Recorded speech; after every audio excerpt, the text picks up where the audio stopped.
Welcome to the channel. In this video, we are going to be checking out a Miller's Falls number 8900. Now, it might not be one that you guys have heard of before. It's not a very common plane, but it's got some pretty cool features. I just wouldn't recommend it as a user. Let's dive in. A little history about this plane is it was made between 1974 and 1991-ish. There is not a lot of information on this plane because it was not made for very long. But from what I gathered is it sounds like this plane was made by Great Neck for Miller's Falls. I'm not 100% certain on that because, again, there's not a lot of information out there. But they called this one a Trigger 8900 low side. And it's probably two of the most noticeable features that you saw while we were checking out the plane. So let's dive into those into more detail. So the first feature is that trigger, which is probably one of the most noticeable. So the idea behind this is that you're able to have your hand on the plane, pull the trigger, which advances the iron, and then push the trigger back in, which retracts the iron. Now, that's all well and good, great idea, but this is tough to control, to just slightly pull that to advance versus just turning a screw and those threads basically advancing it for you. So that's one issue with this. The other issue with this trigger is right now I have the cap pretty loose. So let me tighten it down. Okay, so the cap is tightened down where you normally would when you're setting up this plane. Let me try to advance the iron, which is pulling towards the handle.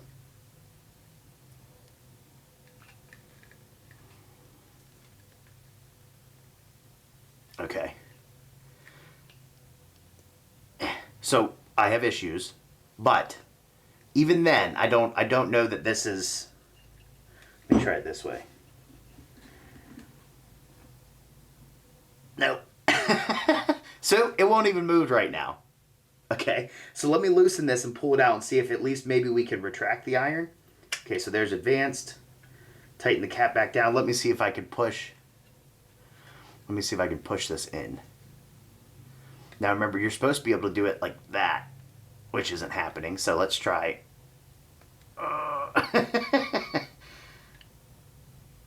Nope, okay. So it moved a little bit, but that right there is a huge issue.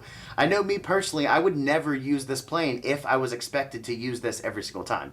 Because advance or retract, if you keep this too loose, then you're going to run into backlash, you're going to run into issues there. If you tighten it down too far, you can't advance, you can't retract.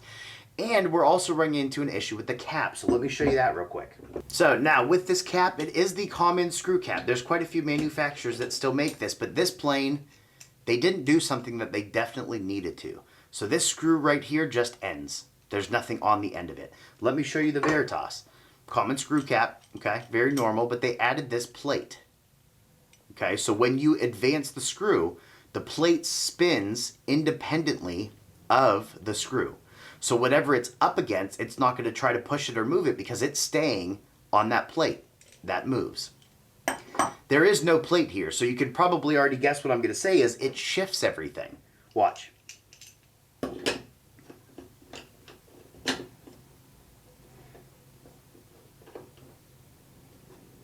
Okay, so everything is centered. You're probably going to want to look like right here, okay?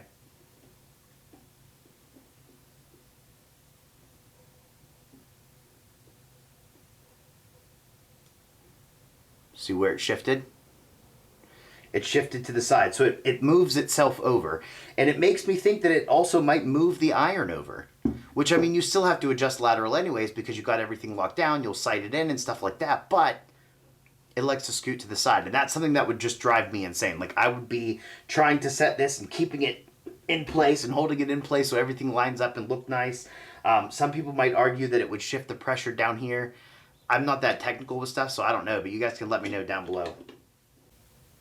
So the next thing I want to look at is why they call this a low side. If you didn't notice right away, this side is lower than normal planes. So here is a Miller's Falls number 9.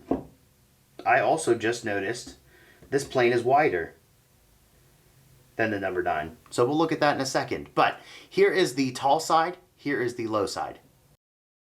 The other thing that would kind of annoy me about this plane is that the frog screws are Phillips head. I'm used to all of mine being slotted, flathead, but because these are Phillips, that was just annoy me. I mean, it has nothing to do with functionality. It's just maybe a little bit of OCD kicking in of I'm going to reach for a flathead and find out these are Phillips and be pissed. This part is just for those that were curious. The bed is pretty similar to a Stanley. Now, I thought when I first got this plane that the body was repainted, but from looking at pictures online, this looks like how they actually painted them. Like, this looks normal. So, I know the knob was repainted, but the tote and the body, they look to be original, according from what I've seen. So I did just check the measurements, and the 8900 is about a 1/4 inch wider than a normal number 9 or Stanley number 4. But the blade is the same. The blade width is still 2 inches, so all they did is they just added more meat to the sides of the mouth. Here's something else I just noticed. Okay, so I put the iron in. Let me push this down. Put the iron in. It pulls that trigger.